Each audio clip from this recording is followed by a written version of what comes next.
How's it going, guys? Welcome back to TheBlueShifting and welcome back to Crystalline.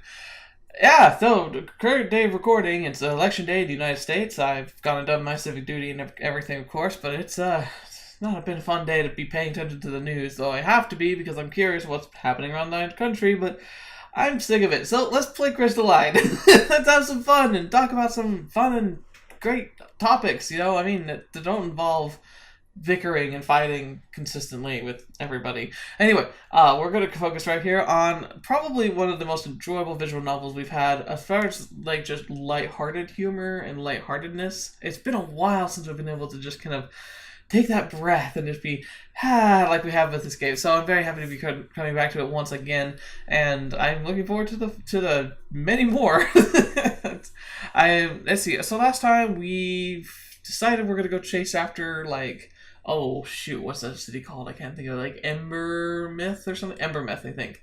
Trying to find that professor who apparently knows a bit about, or at least theorized about, temporal disturbances and temporal warping of space-time, which is probably a good explanation of why we're where we are.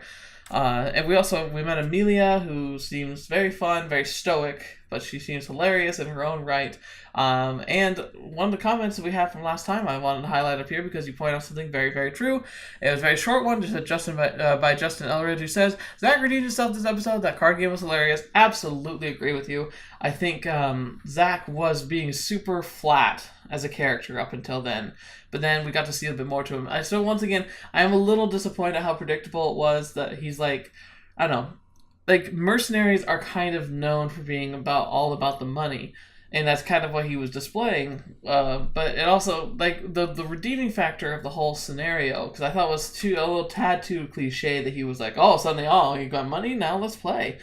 But I did like how, in the end, it kind of stopped being about the money for him, and it became more about, the victory.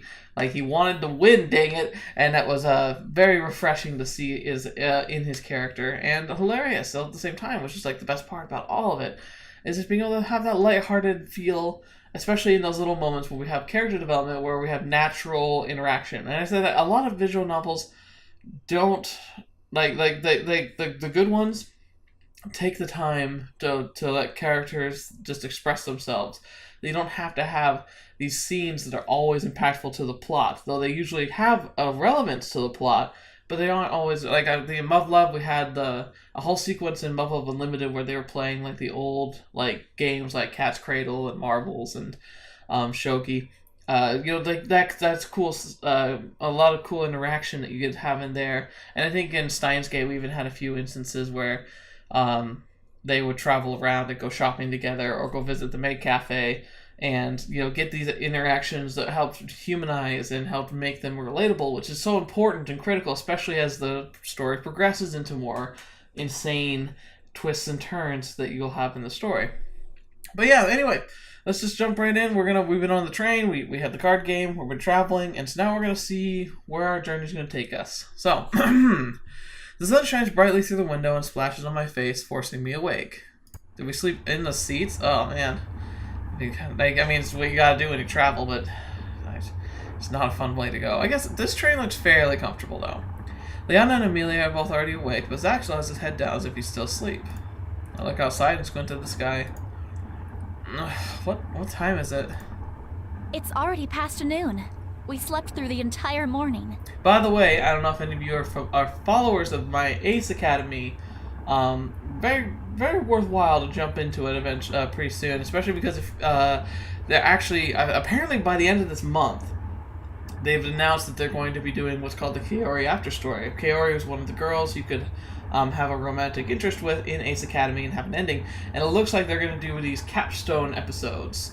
Where, I'm guessing the game's not going to be very big, and it's not going to be super long, but it's kind of going to show the continuation after the Ace Academy storyline, because it kind of ended on a cliffhanger, right after you'd, started your relationship with somebody. And it kind of just ends right there, which I agree was a little unsatisfying. I think they kind of approached this idea of maybe doing a full sequel, but maybe it's just not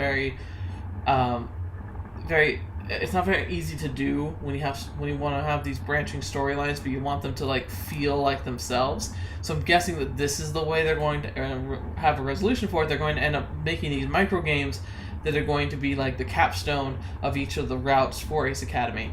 They're starting with Kaori. I think it's based on polling on their Patreon. They start with Kaori, and I think next is Yuna, which was the girl I chose, and I'm super excited to see. And then I think the next was probably Mayu, and then finally Valerie. But I don't know about the last two. I don't know if that's really the arrangement. But anyway. So, if you're enjoying this, and you're liking this, and you've seen Ace Academy, get excited because they're using this technology for the after story. So, look for that later this month. I will definitely be playing that, though I don't know. If they're going to be doing the Yuna after story, I may wait and just play that one, because it's more consistent with my channel, and it would leave like the other after stories for you to explore on your own. Anyway, blah blah blah, going back to the story. It's already past noon. Wait, we did? Liana giggles at my alarm. Normally that would be a bad thing, but in this case it's okay. We're almost at Bazada. Oh, thanks for letting me sleep. I nod. It'd be nice. I was really tired last time I was recording. I'm kind of tired right now. I'm excited to get some more sleep tonight. Zach gradually wakes up, and we all make sure we have our things. After another hour or two, the train stops and announces our arrival in Bazada. The sun hangs high in the sky as one by one we step off the train. As soon as we step foot in the city, I'm assaulted with the sounds and voices. That was interesting. I noticed that the text kind of jumped a little bit there. I wonder if it's having trouble loading. If it had trouble loading, it could mean issues for me in editing when I try and make sure this all lines up properly. But hey, that's future me's problem. I'm sure I'm having fun with that later. Ooh. Makeshift stalls line the sides of the roads and alleys as people pack the streets. Traders entice onlookers to look at their wares, and customers haggle in heated shouting matches. This is it's a very nice bazaar. If we were leaving the travel, we're going to have to travel through that. I blanched at the thought of getting trapped amidst a sea of people like sardines in a can. We have arrived in Basada. Yes, very astute. This is where we'll find Embermyst? No, as I said, it is the closest city to Embermyst. So, that could mean a lot. It could be like 10 miles, could be 1,000 miles, could be more, who knows. Considering the bustle of this place, I found it a little hard to believe that a hidden city is so close. No wonder Liana seems so surprised. Amelia seems to read my thoughts. Of course, close is a relative term. We must first traverse some rough terrain and pass through the forest before we find Embermyst. Right. She points toward the south, where I can make out the tips of treetops, and she glances up at the sky. Considering only a few hours remain before nightfall, it may be in our best interest to spend the evening here in the city and depart in the morning. Yeah, might as well get our creature comforts before we camp out. And plus, we'll probably need to buy some camping supplies. I don't think... Oh no, we did camp under the stars before, but maybe we'll want to get more. Liana nods. Good thinking. This marketplace is so huge. People say you can literally buy your heart's desires here. Well, that's interesting. Is there something you're thinking of buying? Nothing in particular, but I would like to check out the stalls. Traders from all over the world gather here to sell their wares. It'd be interesting. If this... I don't know. If there's a chance that our traverse through time and space is not completely unique to ourselves, I wonder if we could actually find something here that's from our old world. That would be... Well, for one thing, it'd be fascinating connection, but another thing, it'd be nice to just have something. Hi! Oh, hello, Pongo. I glanced down at my feet and watched the Pongo wiggle excitedly. He casts hungry looks into the crowd. Is there a lot of magic here? I haven't seen this guy so excited since he tried to first eat me. Amelia bends down to scrutinize him. She pokes him with a finger, and the Pongo giggles. Hi, boy! Aw, he's so cute! I'm going to the inn. I'll meet up with you later. Well, fine, Mr. Grumpy. Before any of us can react, Zach slips into the crowd. Should we go after him? Amelia doesn't even blink at Zach's departure. She's super preoccupied with the Pongo. Liana shakes her head. No, but since Zach left, I'm going to go too. Should we meet back up at the inn? Sure. Oh, I hope we don't get too lost. Sure. She nods and heads into the crowd. Since everyone else seems to know what they want to do, what do I want to do? Well, Liana's pretty fun, that's for sure, but that's really tempting. I don't know, like, does this game actually have choices? I got the impression it doesn't, but being a loner seems kind of sad, honestly. Zach also seems like a very sad option. So it's Liana and Amelia, but I kind of want to get to know Amelia a little bit better. So let's go ahead and say hi to her. I decided to seek out Amelia. I stand by awkwardly while Amelia mutters to herself. She seems to be in the middle of something and doesn't notice my presence. Male. Adolescent. Of a cerulean variant. Oh boy. Yep, this was an interesting choice. It's kind of like trying to talk to a computer. But come on, there's got to be motion there. She holds out her bracelet. The Pongo blinks at it, then looks back at her. Amelia cocks her head to the side as she observes him. Well, with Amelia's attention still on him, the Pongo scoots closer to the bracelet and looks at her again. Go on. He cautiously sniffs at the bracelet, then sticks the tongue and licks the air. Afterwards, he grins widely at Amelia. Interesting. Normally, a cerulean Pongo will leave out even the slightest trace of magical residue. Amelia doesn't have a chance to finish as the Pongo springs in her arms. Poi! Aww. She fumbles the catch and pulls the Pongo closer to her chest to stabilize him. What do you think you're... Her voice trails off as she looks down at the still smiling Pongo. Poi! Aw, he knows what he wants. He's got it great with the ladies. As a matter of fact, if you've been watching the time I got reincarnated as a slime anime, like he's essentially the Pongo, right? Just getting all the lovely squeezes. Amelia blinks as the caution melts away from her face. The corners of her mouth curl up in a smile as she squeezes the Pongo in a cuddle. Aww, that's adorable. That pose is adorable too. Holy crap. Poi! The Pongo wheezes as he squished against her chest. Once again, yes. And join in! Aw, it's so cute! Aw, you do like him. Amelia gasps and drops her arms, letting the Pongo tumble to the ground.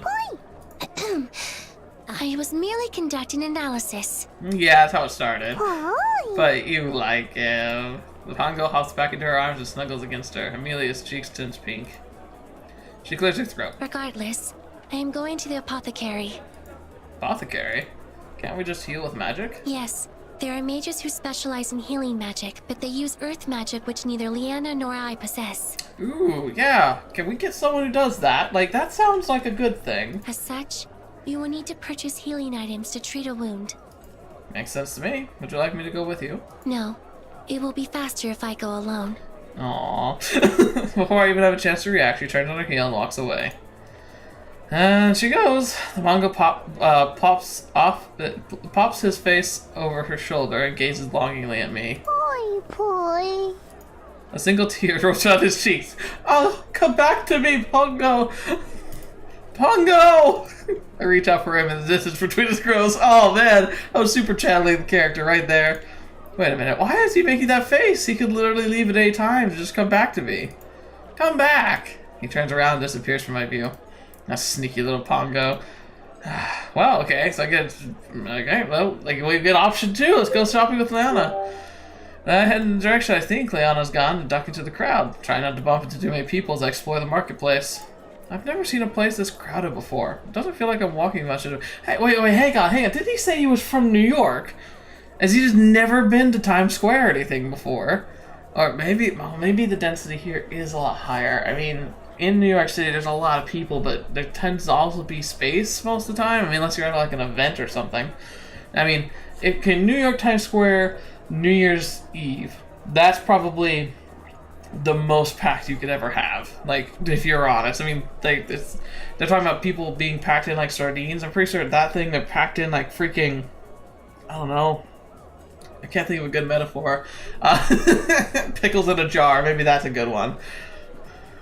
I've never seen a crowd before. I feel like I'm walking so much and being pushed by everyone. Despite all the people, I'm fascinated by the market stalls. Merchants sell all different kinds of merchandise, ranging from clay pottery to magic amulets. Ooh, don't trust those. As I'm being pulled through the crowd, I see a glimpse of blonde hair and white armor. That must be Liana. I wade through the crowd to see Liana frozen in place. Hey, Liana. She blinks at me. Hey! How's the marketplace so far? Really interesting. There's a lot of cool stuff I haven't seen before. Yeah? So why are you so distracted? Yeah, why? She seems distracted. Do you smell that? I breathe in deeply. So silent but deadly. Gosh darn it. It smells fruity and sweet. An overwhelmingly sweet smell wafts on the breeze. There's really no way I couldn't. I think it's coming from that stall over there. Come on! I knew it, she loves food. She darts back into the crowd and I quickly follow until we stop at a stall filled with delicate glass bottles. Is this perfume? Yes, welcome, welcome. Oh, hello, Mr. Voice Actor. A tanned man in silken robes ushers us closer to the stall. He selects a glass bottle filled with a pale pink liquid and offers it to Liana. A noble scent to match such a noble woman. Oh, yeah, sure. Liana blushes and delicately sniffs the bottle. Her eyes widen in recognition. Is that extract of spirit orchid? The man grins broadly and claps his hands together. Yes, yes, very rare, from the far celestial mountains. Interesting. I never expected to find this perfume here. What is it? Liana offers me the bottle and I take a tentative whiff. It smells fruity, like a cross between an apple and a pear. Oh wow, there actually are fruit that are crosses of apples and pears. Interesting. Is this a flower? She nods. The spirit orchid. It only grows in the deep forest of the celestial mountain range. Why is it called the spirit orchid? The roots are a very pale white. And when it grows, it almost looks like it's floating midair, like a spirit. Oh, that's kind of cool. That's kind of neat. That's kind of neat. She nods absentmindedly and continues to hold the bottle. Do you want to get it? Liana quickly shakes her head. Oh, sorry. It just reminds me of home. Oh, wow. So you live near the Celestial Mountains? My grandmother used to wear this perfume whenever she left the house. When I was little, that meant taking me down to the market. Aww. She smiles fondly at the memory, but her eyes have a hint of sadness. I loved wandering the shops and stalls. It didn't matter if I had nothing to buy. It was a chance to leave the house and be like everyone else. Hang on. So that means that you didn't feel like a normal person at home. Sounds like you didn't get up too much. It was complicated. Oh boy. Yeah, sounds like it. Like, it doesn't sound like it was terrible, but it like kudos on the writers. Like, that's really does sound complicated. She doesn't offer up any more information and returns the bottle to the blank spot on the shelf. Although she's been very helpful in helping me understand this world, Liana doesn't talk much about her past. I glance at her again. She looks pensively at the bottle, a small crease in her brow. Suddenly, a new scent cuts through the floral perfumes, a smell like cinnamon and spice. Cookies. Hey, Liana, do you smell that? She jolts out of her thoughts and blinks. Smell what? I think it's coming from the stall over there. I grin, and just as I did before, I dart back. And just as she did before, I dart back into the street. Hey, wait! We weave through the people before stopping at a stall filled with an assortment of baked goods. I breathe in the heavenly scents of sugar and sigh contentedly. Actually, does sound really nice. Liana closes her eyes and inhales. It smells so delicious! Let's get some cookies! I browse the array of cookies and tiny cakes. Liana gasps. They have cinnamon parfaits. I love those. Oh, wait. So what? My experience with the parfait is it's like a yogurt confectionery kind of thing. Is that what they're talking about here? What are those? They're cinnamon and vanilla custard layers with apricots. Oh. Yeah, pretty sure we have a different name for those, but maybe I'm completely mistaken. Huh. What do you think looks good? They do sound good. I'm not trying to be a brown noser. That like legitimately sounds interesting.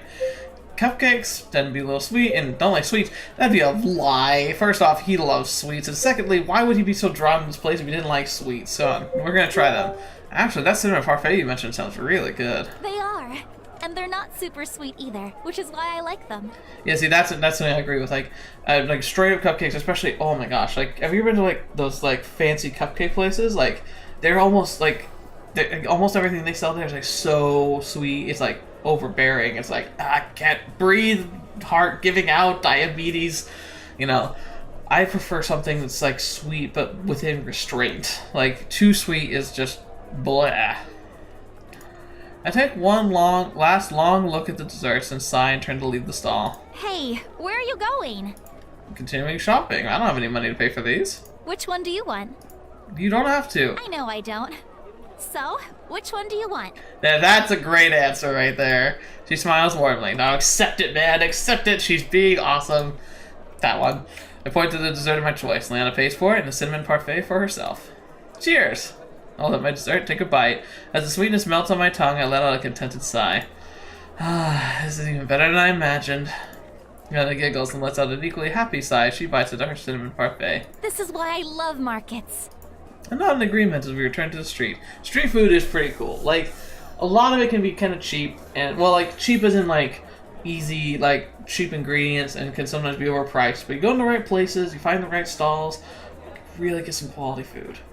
I remember there's a farmer's market back in my hometown. Not a very big place, but, like, some of the street food there is freaking amazing. One of my favorite places was a crepe stall, where they make these big, like, almost like ginormous crepes, and then they cook them, they roll them up, and then they put like all the filling inside, but like it would almost be like an ice cream cone, and just like with the filling in it, and it was just like so over the top and just so crazy, but so good.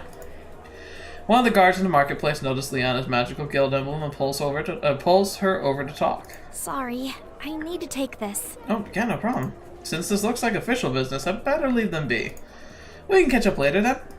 She smiles. Okay. Alright, well, I could check on Zach, but he went to the place. How about I be a loner for a little bit? Because I don't know.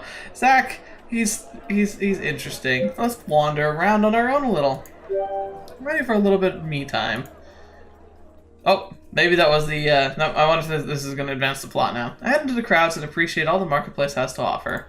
After exploring the city, I meet up with the rest of the group back at the end. Yep, I think I just skipped Zach altogether. Sorry, Zach! Tensions are high as we eat in silence. I think everyone has a mixture of wariness and anxiety for the next leg of our journey. Even the Pongo is strangely silent and obedient. Once we finish eating, we head upstairs to find our rooms. Upon finding her room, Liana suddenly perks up. Oh, Amelia, you and I will be sharing a room tonight. Yay! Amelia speaks dismissively. Naturally. That would be more appropriate than the alternative. Well, yeah. She pauses and looks at Liana with interest. Are you insinuating that you would rather share a bedroom with them? No, she's not. Amelia points to Zach and me. What? No! Of course not! Oh, my mistake. Of course you could not have met both of them. There aren't nearly enough beds.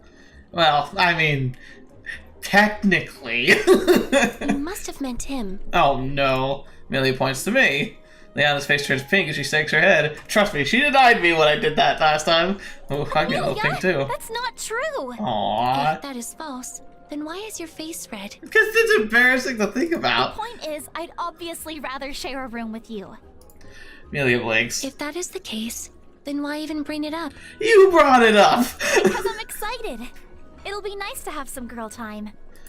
Amelia studies Liana and then nods. I concur. Sharing a room has proven to strengthen bonds amidst peers and foster camaraderie. You mean make friends? Yes. Precisely. Liana grins and Amelia smiles back. Boy? Yes, boy. We all glance down at the Pongo at our feet. Is it my imagination, or is he trying to ask us which room he's going to sleep in tonight? Amelia snatches him up in her arms. The Pongo needs to spend the night with us tonight. We need him for science. Oh no, Pongo! Are you sure you want to do that? As Amelia slips into their bedroom, Liana nods rapidly. Yes, for science. Oh, it's for cuddles. It's only for cuddles. I'm so jealous. You then follow Amelia to the room and slams the door shut. Should we be worried about him? There's a moment of silence as Zach and I stare at the closed door. Is it just me, or did that seem unusually suspicious to you? Absolutely. Use me instead! Is Pongo really that special? He's adorable. Like, definitely suspicious, but I'm not even sure why.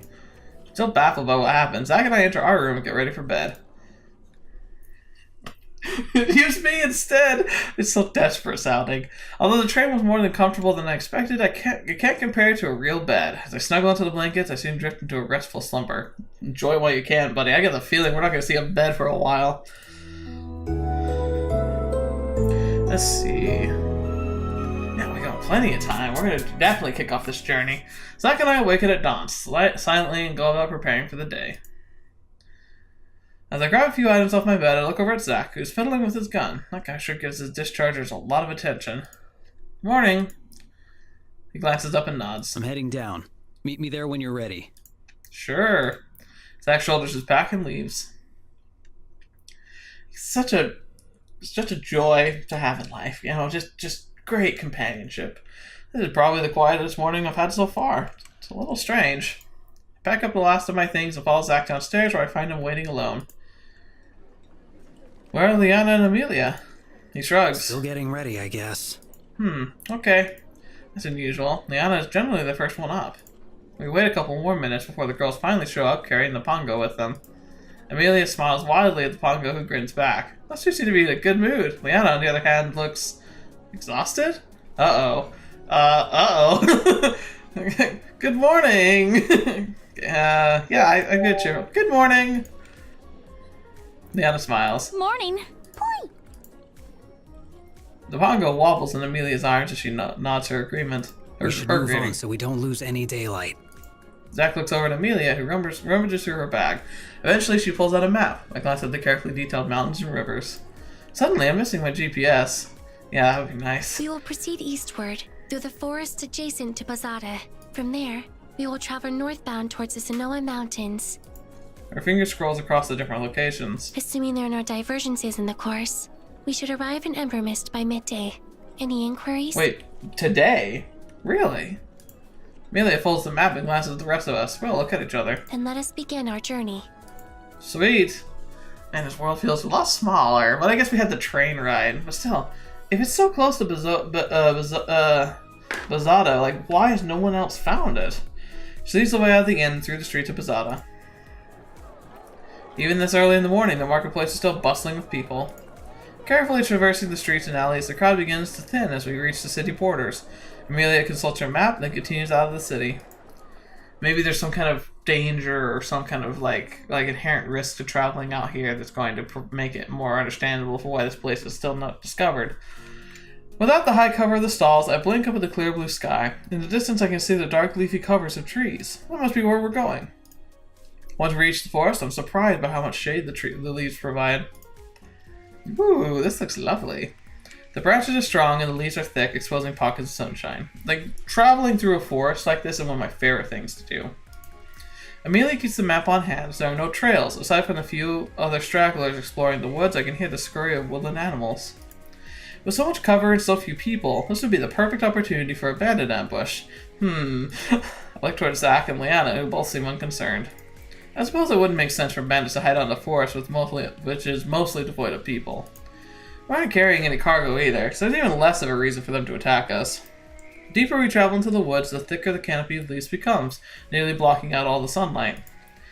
All the other people have long gone, and even the rustle of the bushes have become quiet. Uh-oh. The pongo nestles even deeper into Amelia's arms. Liana shivers and wraps her arms around herself in a hug. Yeah, check out it. Is she cold? Maybe she needs like a blanket, I don't know, a coat or something? You okay? She seems startled and drops her arms, trying to act normal. I'm fine. Let's see. I know exactly what I'm fine means in Earth English. That's true. Where I come from, when a girl uses those two words together, it means she's not fine. Lana blinks and lets out a small laugh. It's nothing, really. It's just that the woods are getting darker and darker, and there's a lot more shadows. True. Are you afraid of the dark? Liana shakes her head. Nothing like that. Uh-huh. But really, you don't have to be concerned. It's nothing. Okay. I'm still not convinced, but I'll trust her. Okay. The forest continues to block out even more light. The sooner it becomes dark, we can barely see what's in front of us. Okay. Yes, this is getting very dark. Hello? What? This is very bad. Are you sure we're going the right way? Yeah, this is definitely turning into... I'm getting worried now. Amelia pulls out a torch out of her bag in response. She touches her fingertips to the tip of the torch and her bracelet glows. Then the torch erupts into flames. Oh, nice. Indeed. There is no need for alarm. The darkness merely indicates we're about to enter the Forest of Sorrows. Wait. No need for alarm. We're entering a place called the Forest of Sorrows? How is that not a need for an alarm? That's a terrible name! And look at the trees! Forest of Sorrows? Yeah. I'm surprised by Liana's outburst. Her face is deathly pale. Do we have to go through here? There must be an alternate route.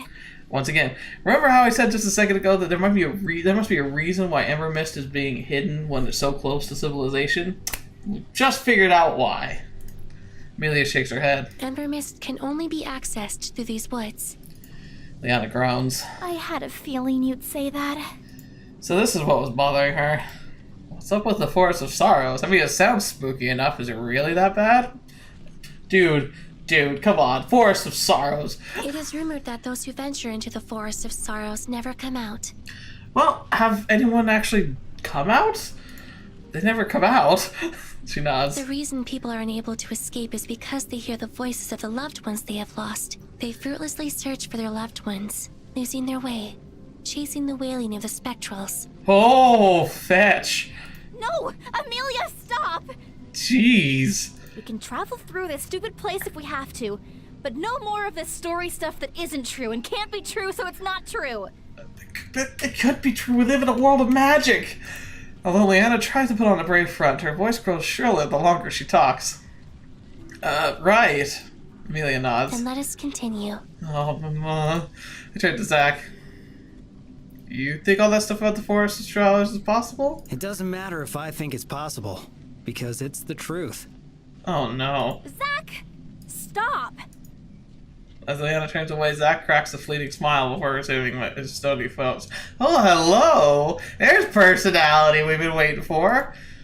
The trees now have lost their cozy feeling completely, and now look like old and withered. Yeah, that looks... Oh, this really took a turn.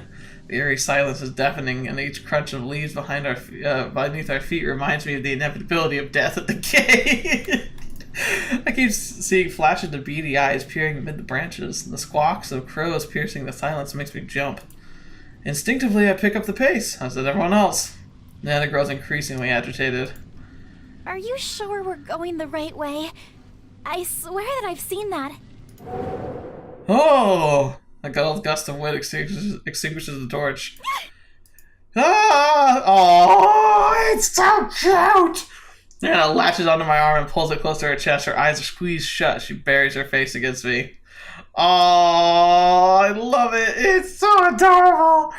Oh, man, this still reminds me. I love going to haunted houses.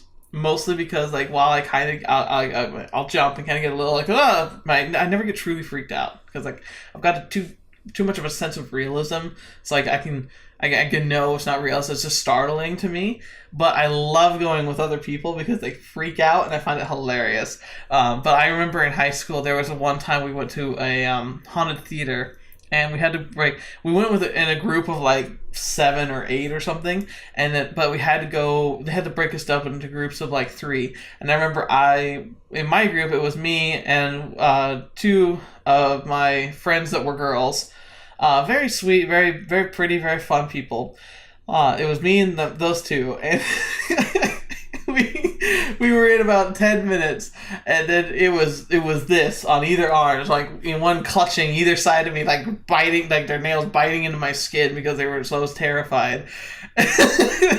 My favorite part of the whole thing was there's a time where we had to slide like across this wall, like back to the wall, and we're like shimmying across, and they're like on either side of me.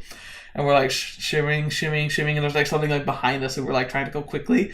We're going, and then right behind us, like the wall right behind us, we're like a boom, boom, and then like hands kind of came out of the wall, and the 2 of them bolted.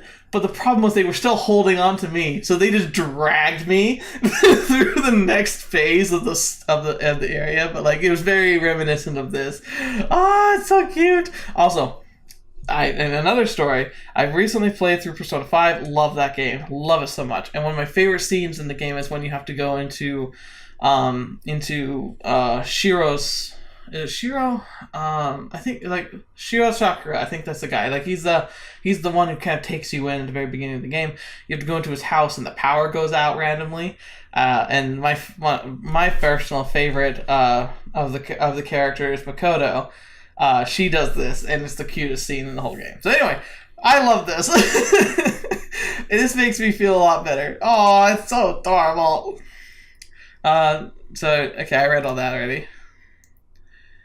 A light returns as Amelia relights the torch. Liana peeps an eye open and glances down on my arm, and where it rests on her chest.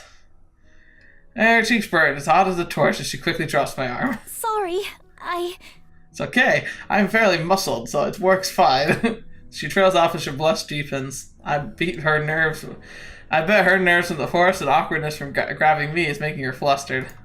She might be more comfortable holding on to me, but that's an equally awkward suggestion. Oh,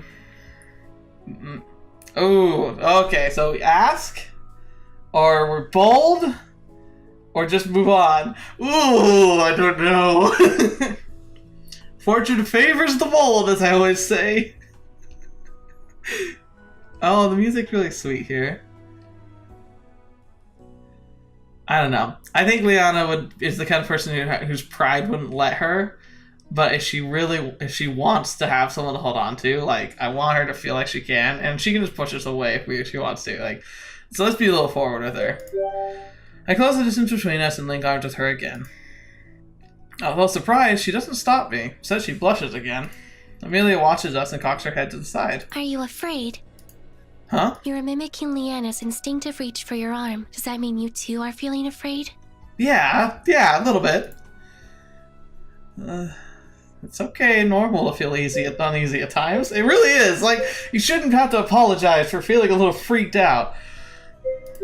There's nothing wrong with that, especially in a place like this. Amelia nods. Your rationale is valid. Yay! Liana squeezes my arm a little tighter and smiles. Aww, yes! thanks. It's no problem. I nod with a warm smile. Anytime. Zach waits impatiently as a few paces ahead of us. Can we move on? Yes, Zach, yes. Can you shoot the darkness? Maybe that'll help us feel better too. Affirmative. We all hurry to catch up with Zach and continue through the forest. Now full of warm fuzzies. Like, of course this forest can't hurt us now. No wonder people get lost. This place feels like it's endless. Liana tightens her grip on my arm whenever there's a noise. A crow flies by and she hides her face on my shoulder. I can feel the warmth rush to my cheeks, and I'm grateful for the darkness. This is so out of character for Liana. I never would have guessed she'd get spooked by ghosts. Gradually, the darkness fades away as the trees are illuminated by an earthly, ethereal glow. Almost read that wrong. As the blue and green light chases away the shadows, my mood begins to lift. The trees look ancient, but full of wisdom and secrets instead of bad omens. This does look lovely. Is it just nighttime now? The pongo squirms wildly in Amelia's arms. He wriggles free and hops around in glee. As he hops, he opens his mouth wide, but loses his balance and blinks as he blinks as he falls on his head. His only head. After a few more confused seconds, he shakes himself and tries again. So there must be magic in the air. There must be a lot of magic in here. I'm glad I'm on par with the story. We have made it through the Forest of Sorrows. Oh, thank goodness. Liana sighs in relief. Finally. She blushes as she lets go of me. So Embermyst is close. The natural concentration of crystal energy would indicate we are on the correct path. Oh, excellent. Ah, the crystals must be what the blue and green glow is from. What do you mean, on the correct path? Haven't you traveled here before? It's Embermyst! No one knows where it is! Amelia shakes her head. No, this is my first journey. You mean you had us travel through the Forest of Sorrows without knowing for sure that it would lead us to Embermyst? Liana, calm down. We're on the other side. It's over. It's okay. We survived. That is correct. Liana gapes at Amelia. Well, we did make it through. And if we do reach Embermyst, then she would have delivered on her promise. Zach nods, and Amelia looks curiously at him, while deep in thought. It looks like she's reworking her previous analysis of him. And then she nods back. Liana opens her mouth to argue, but stops. I suppose it doesn't matter now that we're almost there. Yeah. She's very grumpy, though. On that conclusion, let us continue. Aww. We trail behind Amelia, the pongo blissfully hopping along as she navigates us out of the rest of the forest. Embermyst lies just beyond the edge of the forest, and as soon as we approach the heavenly gates of heavy gates of the city. Whoa. Whoa. This place looks funky. Whoa, there's people here! Oh, I thought it was going to be like an empty city of ruins or something. Two tanned men with leather armor carved wood staves inlaid with rough crystal stand guard. Their staves are crossed, and the light seems to shimmer as it catches a negative space between their staves. Is this some kind of magic? Please state your business. As students from the Mage Academy, we seek an audience with Elder Isum. They look us over, and I shift uncomfortably under their gaze. Their blank eyes seem to burrow deep into my soul. They close their eyes as the red crystal laid in their stage glow. The translucent glimmer increases. After a few minutes, they reopen their eyes and remain silent. I glance at Liana, who looks back at me. I whisper, "Are they gonna let us in?" She shakes her head uncertainly. Zach crosses his arms, but otherwise doesn't seem bothered by the situation. Amelia stands confidently and waits politely. Guess things are going according to her plan? Just when I no longer can bear the silence, a figure steps out from behind the gates. He's an old, squirrely man with a set of glasses which slip down his hooked nose. He wears a faded and wrinkled open robe. Elder Isum. Oh, nice. Who is it? Oh, I like his picture. I can't imagine growing a beard. Like, it looks like a fake beard. Like, I can't imagine someone actually growing something like that, but it looks awesome. I am Amelia Estelle from the Mage Academy, and these are my associates. The Mage Academy, you say? He adjusts his glasses on his nose and peers at Amelia. Yes. Yes. There's a bug in here. I don't know how he got in here. He's been flitting around looking at my lights. One by one, he peers at the rest of us. He barely glances at Zach, but looks at Liana with interest and when he recognizes her guild emblem. Finally, his gaze lingers on me, almost as if he's trying to place me, but can't. Well, come on in then. No point in standing around. The guards break away as he beckons us in, and the translucent shimmer disappears. As we pass through the gates, I look back right before the gate closes to see the guards resume their original position. Elder Isum shuffles along the dirt path and leads us through a quaint village. The villagers tend to wear plain, loose-fitting tunics. Aside from the guards, most people don't carry weapons, although many of them do wear simple bracelets embedded with crystals. We soon arrive at the strangely archaically stable clay hut. As we enter, I covertly touch the walls. Ooh. It reminds me of unglazed ceramic tiles. We settle down on the white cushions on the floor. How were you able to find this place? Through you. Eh? Amelia pulls out a worn tome. Where she had been keeping that? Where's she been keeping that this whole time? My old research. I thought I'd lost this. As Elder Isum carefully turns the pages of the tome, Liana clears her throat. We were told you can help us. By whom? Professor Xavier. Elder Isum let out a laugh. Xavier is a professor now. Good for him. Yeah, he was destined to be. I've been out of touch with Haven Guard and Lumia for many years. I'm not sure how I can help. Well, we've got an interesting story to tell you. Liana fills him in on all that's happened so far, beginning with the spiked energy readings and ending with Professor Xavier's advice. She keeps the story simple and straight to the point, carefully eliminating the fact that I am not from this world. Elder Isum listens thoughtfully, but grows more excited the longer Liana talks. The temporal rifts. It's been so long since I really researched them.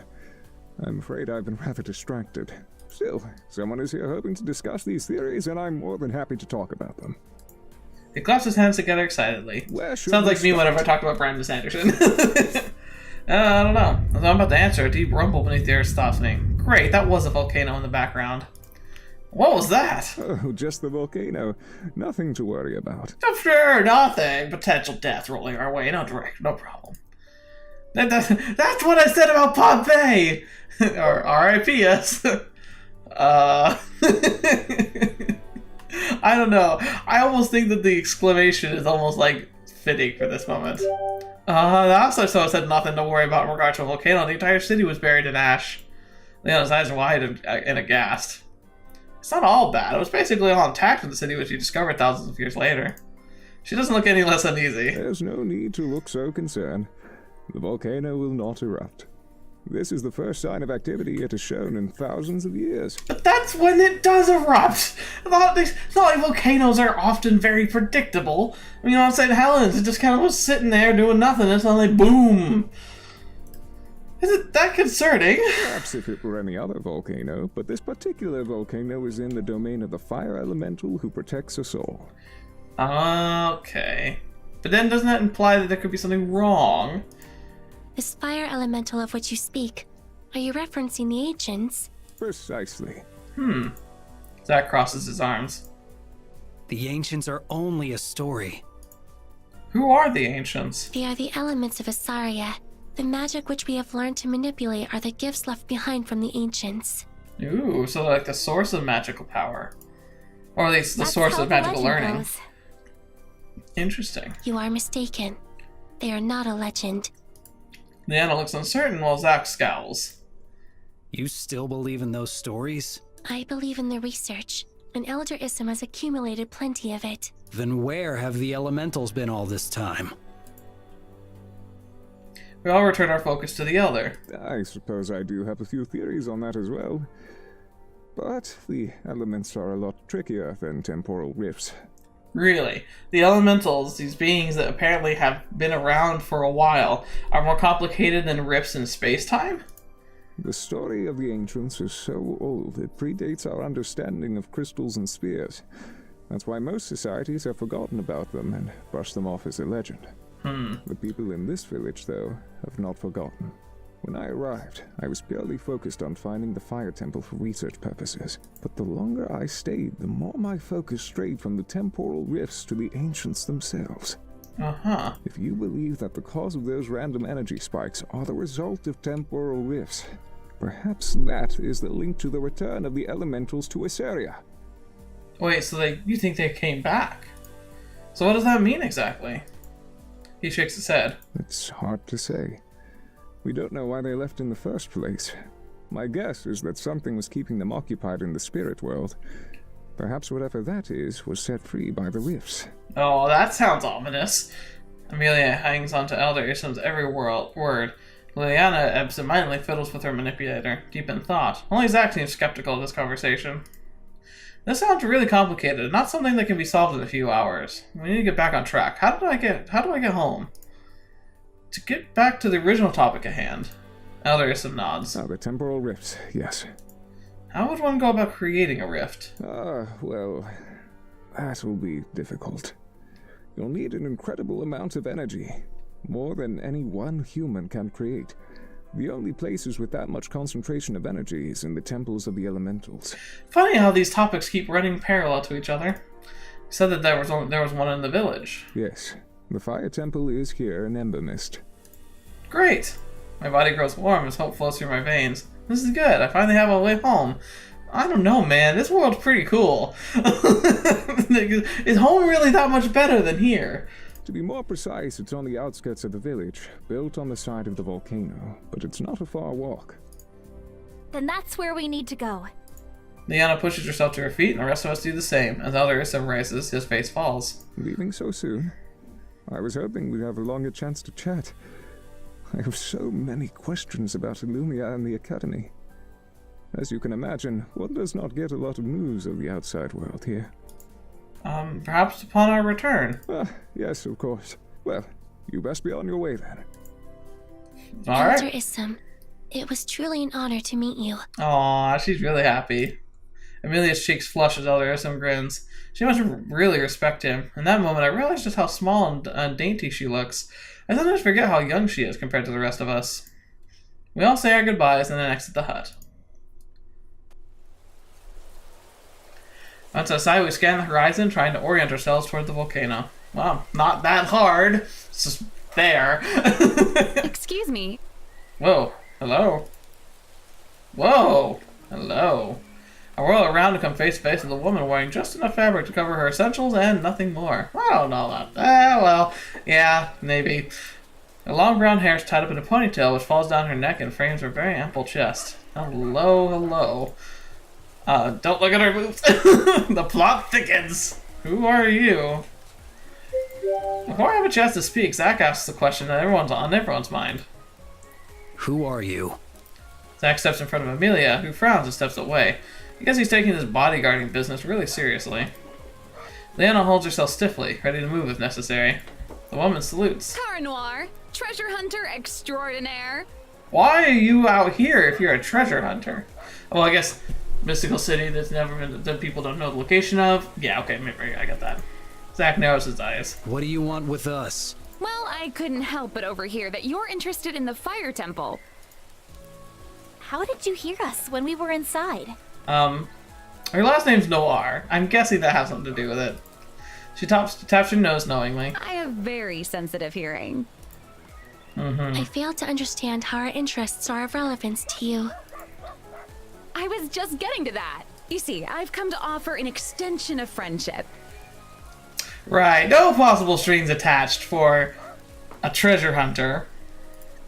Both Liana and Zach raise an eyebrow. Or at least an extension of mutual benefit. There we go.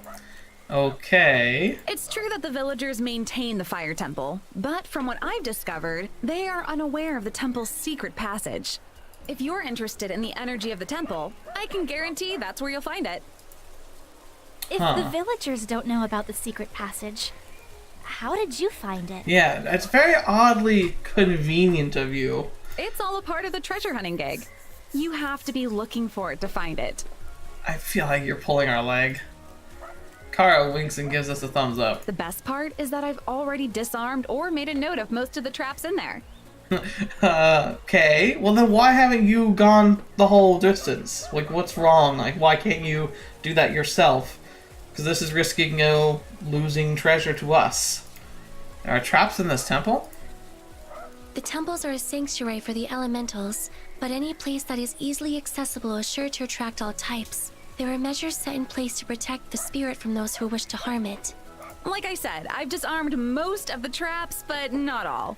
There is one magical barrier at the end of the tunnel which I've not yet been able to pass. Hence why she needs us. I don't have magic, but you do. She gestures to Liana and Amelia. If you can magic that barrier away, then that's at least one step closer to finding your energy.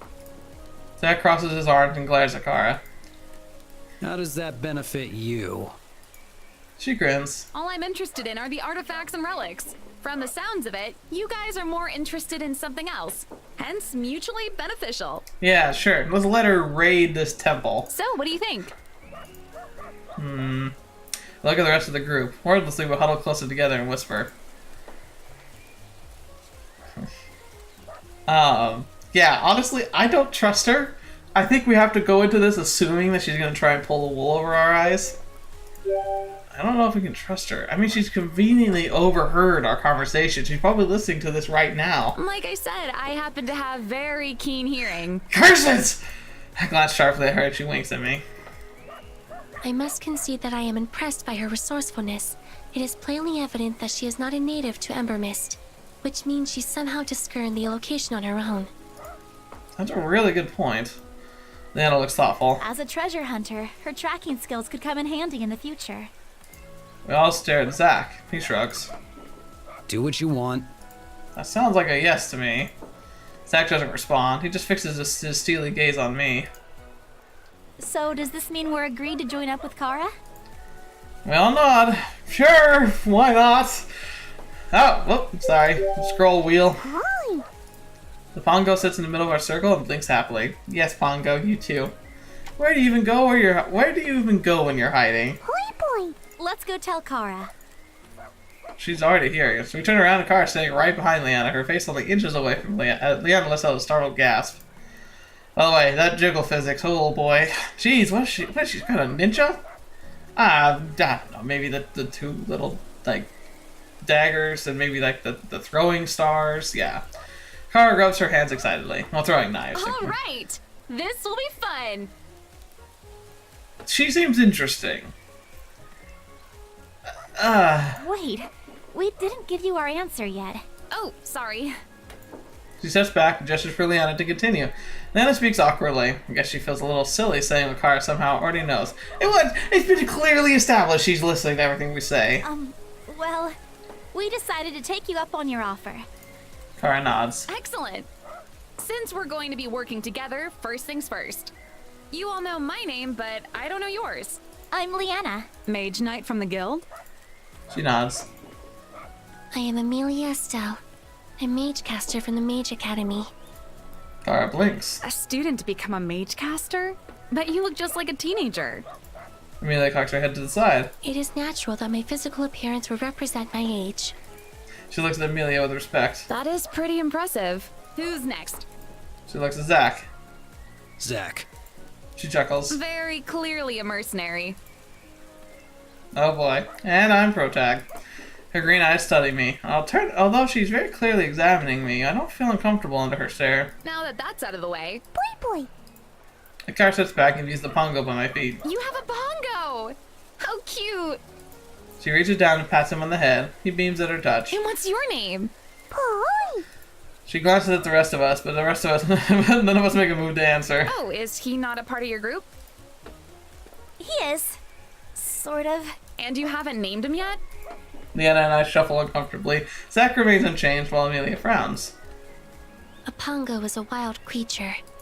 Cara straightens and pats Amelia on the head, much to her dismay. If you say so.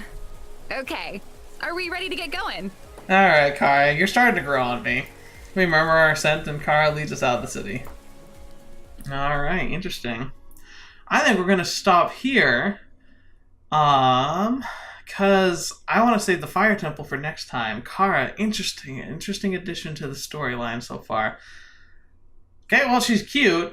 I just don't like her attitude of how, like, of kind of a high and mighty, I know everything type of feel, but at the same time, like, she's kind of like an interesting foil and a good example of character to Zach.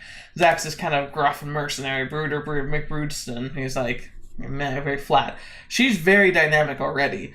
Although I think it's interesting, so she's like a treasure hunter. Most of the time, treasure hunters come off as being very, like, selfish and very, like profit-driven. And that's really what she feels like so far here. I'm guessing there's going to be more to her, but I'm just curious to see if she's going to actually remain an ally, if she's going to end up turning on us at some point. Like, we'll have to find out. Though it's interesting, because, like, she definitely has caught my interest in general. If we hadn't had such an awesome bonding moment with Liana, I definitely would be feeling kind of torn between the two of them. But, like, so far it's like, well, Liana's got the brownie points now because we've had, like, a special moment between us. It's been really cute and adorable. I'm a sucker for those things. So we'll see how I feel about her as time goes on. But, she shows promise as a character for sure. I'm very interested to see where she takes the storyline. And I'm interested to see what the heck this Fire Temple is going to be all about. And, like, I feel like we still don't really have an idea of what we're going to do when we get there. Like, there's energy there. But, like, what? If we can open a portal to take me home, am I going to take the portal? I don't know if I'd want to, personally. This world's awesome.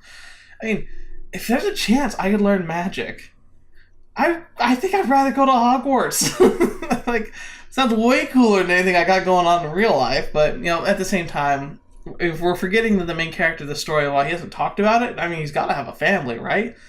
Maybe that's enough of a reason to want to go home.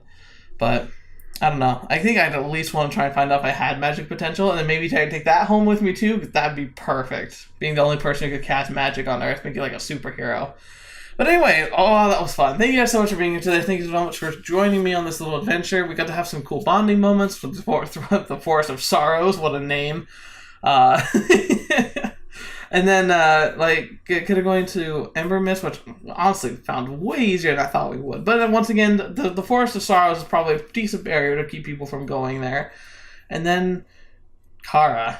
Interesting. Very interesting. She kind of came out of nowhere, but I'm guessing that there's a reason she's here. So hopefully we'll find out more next time. Anyway, so let me know what you guys think of this part. Do you like Cara as a character so far as introduction? Obviously, don't spoil it if you've seen in the future what's going on, but like, what are your general impressions, or what were your first impressions of Cara? Like, do you think that she's someone that you could get behind initially, or would you be distrustful of her? I'd be very skeptical of her personally, just because the nature of what her job is. Like, it's very much, it just sounds like and seems like she's in a position to be dishonest in general. So like, I'm keeping myself a little distant from her at the moment. Anyway, and then I don't know. It's like,